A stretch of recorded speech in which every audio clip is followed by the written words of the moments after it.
우리가 함께 조금 길게 11장을 함께 봉독하였는데요. 11장에서 이야기를 하는 걸 보면 오늘 본문이 하나님의 성품에 대한 것을 이야기하고 있는 것처럼 보여지지만 또 그것과 연결해서 실제적으로 우리들에게 교훈하고 있다는 것을 우리는 알 수 있습니다. 먼저 하나님의 의로우심과 관련하여서 우리에게 가르치고 있는데, 그리스도인은 하나님의 의로우심을 반영하면서 살도록 그렇게 우리가 부름받았다라는 것을 우리는 알 수 있어야 하겠습니다. 먼저 이야기하는 것은 11장을 시작하면서 먼저 이야기하는 것은 이렇게 이야기하죠. 1절 말씀에 속이는 저울은 여호와께서 미워하시나 공평한 추는 그가 기뻐하시느니라고 이야기를 하며 시작합니다. 사실 이게 저울과 추라고 하는 것은 여러 가지 의미를 우리 삶에서는 이렇게 내비치고 있는데요. 이때 당시로 먼저 비추어서 이야기를 하자면 상거래하는 것을 먼저 떠올릴 수가 있을 것입니다. 보부상들이 혹은 공방에서 물건을 사고 팔고 할 때 저울을 달고 또 그 무게를 달기 위해서 추를 사용하지 않습니까? 이 예를 든 것은 사실 이런 예에서 더 먼저 예를 들었다라고 할 수 있는데요. 예전에 우리는 공방이나 상거래 하면서 속이는 경우가 많이 있었죠. 추를 조금 더 무거운 추를 쓴다든지 저울을 좀 바늘 눈금이 넘어간 바늘을 쓴다든지 하는 것이요. 사실은 이게 이야기를 하면서 무엇을 먼저 이야기하고 있냐면 우리가 상도덕이라고 흔히 이야기를 하는데 그것을 먼저 이야기하고 있다라는 거죠. 상도덕하는 그러한 관계 속에서의 어떤 도덕 윤리를 이야기하고 있다는 것입니다. 정직한 자를 인도하는 삶의 원리에 대해서 또 3절부터는 이야기하는데요. 정직한 자의 성실은 하면서 자기를 인도하거니와 하면서 정직한 자에 대한 그 삶에 대한 것을 이야기하고 있습니다. 그런데 분명한 것은 무엇이냐면 이 성실에 대해서는 겉과 속이 다르지 않아야 한다는 것이에요. 겉과 속이 동일해야 한다라고 하는 것인데 우리가 이런 말을 흔히 하지 않습니까? 말과 행동이 같아야 한다라고 그렇게 이야기를 합니다. 오늘 잠언에서 이야기를 하는 건 이와 같이 겉과 속이 다르지 않는 것을 하나님께서 우리에게 말씀하시는 하나님의 그 성품이라고 오늘 잠언은 이야기합니다. 지혜로운 자는 하나님께서 사람을 사랑하신 것처럼 하나님께서 우리 인간을 사랑하셨기 때문에 우리를 구원하셨고 우리 죄의 문제를 해결하려고 계획하셨다라는 것, 그 구원의 계획 가운데 우리를 놓으셨다라는 걸 우리는 기억하여야 하겠습니다.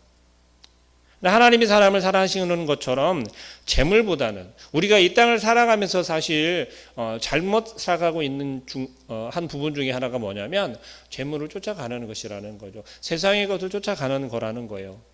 그게 뭐 잘못됐습니까? 라고 말하는 사람도 있을 수 있습니다. 그런데 우리는 흔히 잘못되는 게 뭐냐면 세상의 재물을 따라가면서 쫓아가면서 인간관계를 깨며 인간관계를 흐트러뜨리면서 재물을 쫓아 살아가는 경우가 너무 많다는 것이에요. 오늘 잠언에서는 그것을 이야기하고 있습니다.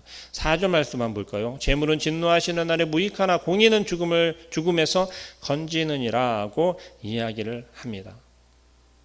그리고 30절에 의인의 열매는 생명나무라 지혜로운 자는 사람을 얻느니라고 이야기를 합니다. 콕 집어서 지혜로운 자는 사람을 얻는다라고 이야기를 하고 있어요. 우리의 삶의 현장 속에서 우리의 삶 속에서 사람을 얻는 것이 지혜라는 거예요. 우리가 얼마나 인간관계를 잘 해야 하는지를 오늘 잠언은 우리에게 이야기하고 있다는 것입니다. 지혜 있는 자는 우리가 돈만 쫓아갈 것이 아니라 돈보다는 우정을 먼저 선택할 것이고 또 사람을 먼저 생각할 줄 아는 것이 지혜로운 자라는 것을 이야기하고 있습니다. 우리 한 영혼은 천하보다 귀하다는 것이 성경에서 우리에게 가르치는 바라는 걸 기억하여야겠습니다. 그리고 이것이 한 영혼을 살리는 것이 그 무엇보다 가치 있는 거라는 것을 우리는 꼭 기억하고 하나님께서 우리 한 사람 한 사람을 놓치지 않기 위해서 그렇게 노력하셨고 예수 그리스도를 희생하신 줄을 믿으시길 바랍니다. 또 관대하게 베풀므로써 다른 사람을 윤택하게 하는 사람, 그 사람이 바로 지혜로운 자라고 이야기를 합니다. 25절 말씀 볼까요? 구제를 좋아하는 자는 풍족하여질 것이요 남을 윤택하는 자는 자기도 윤택하여지리라. 구제에 대한 것은 성경에서 너무 많이 우리에게 말씀하고 있다라는 것이죠. 근데 이게 어느 때에는 강조하였고 또 어느 때에는 강조하지 않았다라는 것이 아니라 성경에서는 동일하게 이야기를 하고 있다는 것이요. 왜 이렇게 이야기를 하고 있을까요? 그것은 좀 전에 언급했던 것처럼 하나님께서는 한 영혼을 소중히 여기시기 때문에 그렇다라는 거예요. 그렇기 때문에 예수님께서도 우리에게 율법의 완성, 율법의 가장 큰 것은 무엇이라고 말씀하셨습니까? 바로 이웃사랑이라고 우리에게 가르치신 것입니다. 그것을 우리는 기억하여야 하겠습니다. 또 24절 말씀 볼까요? 24절에서는 이렇게 이야기합니다. 흩어 구제하여도 더욱 부하게 되는 일이 있나니 과도히 아껴도 가난하게 될 뿐이라. 이 말은 이런 것입니다. 우리가 너무 인색하게 되면 그 아끼는 것이 결국 어떻게 된다는 거예요? 가난하게 된다는 거예요. 우리는 얼마나 이런 것들 노력을 많이 합니까? 결국 필요 요소에 따라서 적절하게 우리는 활용할 줄 알아야 한다는 것이에요. 그러지 않으면 우리가 아무리 근검절약하며 아낀다고 하더라도 그것이 곧 우리가 절약하는 것이 아니게 되고 아끼는 것이 아니게 된다는 거예요. 헛된 것이 된다는 걸 이야기를 합니다. 우리는 어떤 것에 이렇게 인색하지 말아야겠습니까? 하나님의 일에 대해서, 하나님이 영혼 살리는 그 일에 대해서 우리는 아끼지 아니하고 우리는 구제에 노력해야 할 줄로 믿습니다. 이것이 혹 이렇게 보여질 수 있습니다. 내 손을 덜어서 이웃을 윤택하게 하는 것처럼 보여질 수도 있습니다. 또 내 손에 있는 것을 많이 아끼고 혹은 우리가 노력하여서 이웃들이 잘 되는 것을 향하여서 우리는 헛일했다라고 그렇게 또 생각되어질 때도 있습니다. 그러나 그것을 우리는 세상적인 눈으로 바라볼 때 그러한 것이지 하나님의 관점에서 우리가 다시 한번 바라볼 수 있기를 간절히 원합니다. 그럴 때 오늘 하나님께서 말씀하시는 것처럼 그것이 하나님의 마음으로, 하나님께서 한 영혼을 사랑하시는 그 마음으로 우리가 구제하는 것이다라는 것을 기억하시기 바랍니다. 또 11장에서 오늘 본문 우리 함께 읽은 11장에서 말하는 것은 우리가 앞장에서도 나누었지만 반복적으로 이야기하는 게 이겁니다. 바로 우리의 입에 대한, 말에 대한 것을 강조하고 있습니다. 9절 말씀 한번 볼까요? 악인은 입으로 그의 이웃을 망하게 하여도 의인은 그의 지식으로 말미암아 구원을 얻느니라. 이 말 한마디가 나 한 사람만을 죽음으로 이끌면 다행이겠죠. 그러나 우리는 말 한마디로 어떻게 되냐면 우리가 처해 있는 상황, 또 우리가 처해 있는 그 그룹, 가족, 그 공동체를 무너뜨리는 역할을 하게 된다라고 11절에서 이야기를 합니다. 성읍은 정직한 자의 축복으로 인하여 진흥하고 악한 자의 입으로 말미암아 무너지느니라고 말하고 있습니다. 우리는 어떤 역할을 감당해야 하겠습니까? 하나님께서 우리를 세우신 것은 우리에게 각자 한 사람 한 사람이 하나님의 그 구원의 계획 가운데 세워져 있고 우리의 역할은 무너뜨리는 것이 아니라 바로 세우는 역할을 감당하게끔 우리 한 사람 한 사람을 선택하셨다는 걸 기억하시기 바랍니다. 결국 우리는 세우는 말을 하여야 하는 것이고 무너뜨리는 말을 하면 안 된다는 것이요. 그만큼 우리의 입을 조심해야 되고 생각해야 하고 하나님의 말씀을 늘 기억하면서 거짓을 말하는 것이 아니라 하나님의 말씀을, 진리를 우리가 선포해야 할 줄로 믿습니다. 또 13절에는 이것을 이야기합니다. 두루 다리며 한담하는 자는 남의 비밀을 누설하나 마음이 신실한 자는 그러한 것을 숨기느니라. 어떻습니까? 우리의 입이 하나님의 말씀만, 진리의 말씀만을 선포하고 전하는 그러한 데 사용되어야 하겠습니다. 이웃을 위로하고 힘을 실어주는 그러한 말을 하는 것에 우리는 우리의 입을 사용해야 하겠습니다. 우리의 말을 아끼지 않아야 하겠습니다. 그러나 어떻습니까? 우리가 삶을 살아가면서 다른 사람의 말을 옮기거나 한담한다라는 것은 우리가 흔히 말하는 이러한 것입니다. 뒷담화를 한다든지 다른 곳에 가서 이 사람을 욕되게 한다든지 또 험담을 하고 있고 그의 단점을 부끄러운 것을 드러내고 있고 나만 알고 있는 것들을 나아가서 막 이야기를 한다든지 그러한 모든 것들을 이야기하는 것입니다.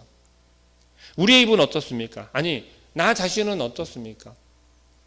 나의 삶 속에서 내가 내 입을 통하여서 내 말 한마디를 통하여서 혹 누군가가 실족하게 된다면 그의 마음이 다치게 된다면 그의 삶이 영향을 받게 된다면 좋은 영향을 구원에 이르는 영향을 받는다면 그것은 하나님 기뻐하시겠죠. 지혜로운 자의 말이 되겠죠. 그러나 우리는 늘 입을 조심해야 되는 게 그게 어렵다라고 말하고 있는 것입니다.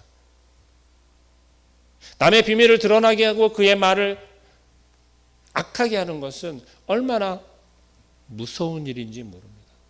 나의 말 한마디 때문에 내 동역자가, 내 친구가, 내 이웃이, 나의 가족이 만약에 죽음에 이른다라고 생각해 보십시오. 얼마나 무서운 일입니까? 절제할 줄 알아야 하고 우리는 하나님의 말씀으로 하나님의 지혜로 우리가 분별하여 말할 줄 알아야 하겠습니다. 22절 말씀에 이렇게 표현합니다. 아름다운 여인이 삼가지 아니하는 것은 마치 돼지코의 금고리 같으니라. 그 이야기를 하는 거예요.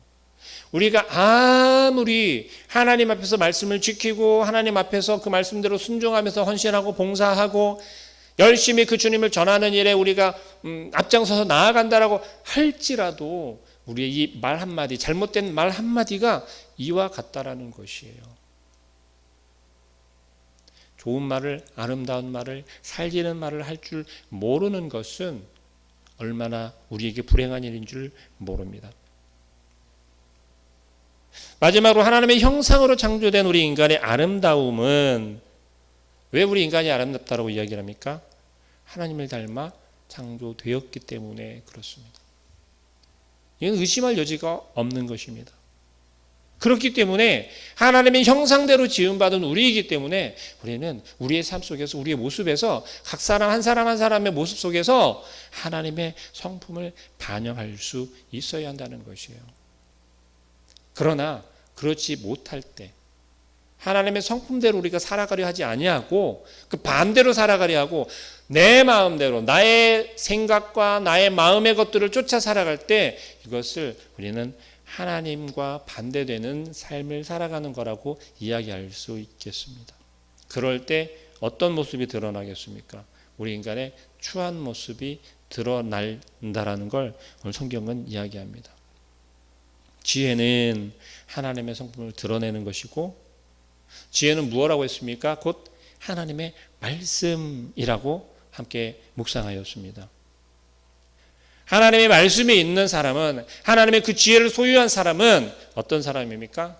사람보다 더 귀한 것은 없다는 걸. 사람의 가치를 우리는 알 수 있다는 것이에요. 한 사람 한 사람, 한 영혼의 가치가 그 무엇보다 귀하다는 걸, 소중하다는 걸 우리는 안다는 것입니다. 그렇다면 어떻습니까? 우리는 우리의 입의 말을 함부로 할 수 없다는 것이에요.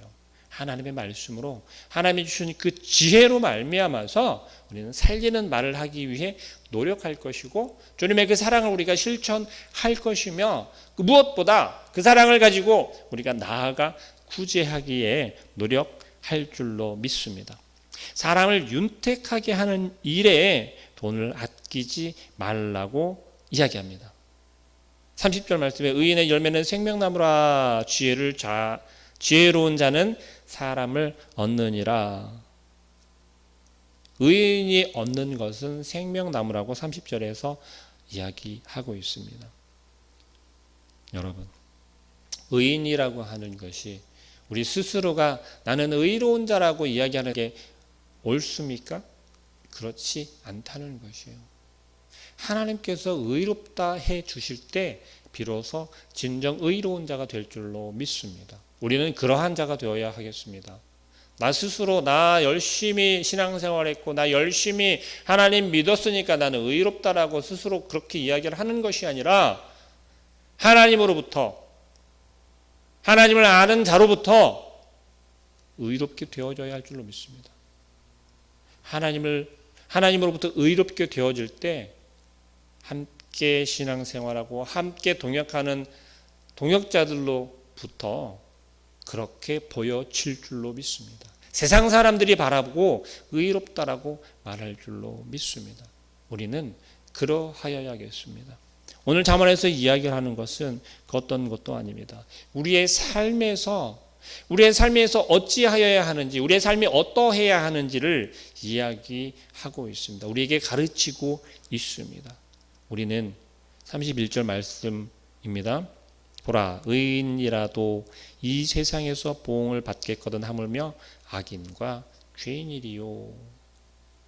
우리는 오해하면 안 되겠습니다. 이 땅을 살아가면서 잘 사는 것처럼, 아주 평안하게 사는 것처럼 보여질지라도 그 가운데 하나님의 말씀이 없으면, 지혜가 없으면, 구원받지 못하면, 거듭나지 못하면 우리의 마음 가운데 주님께서 오시지 않으면 우리는 아무것도 아니라는 거예요. 오해하지 말기 바랍니다. 세상 사람들이, 악한 자들이 잘 사는 것처럼 보일지라도, 떵떵거리는 것처럼 보일지라도 그것은 한순간이라는 걸 기억하시고 우리에게 주어진 영원한 것과 비교하지 마시길 바랍니다.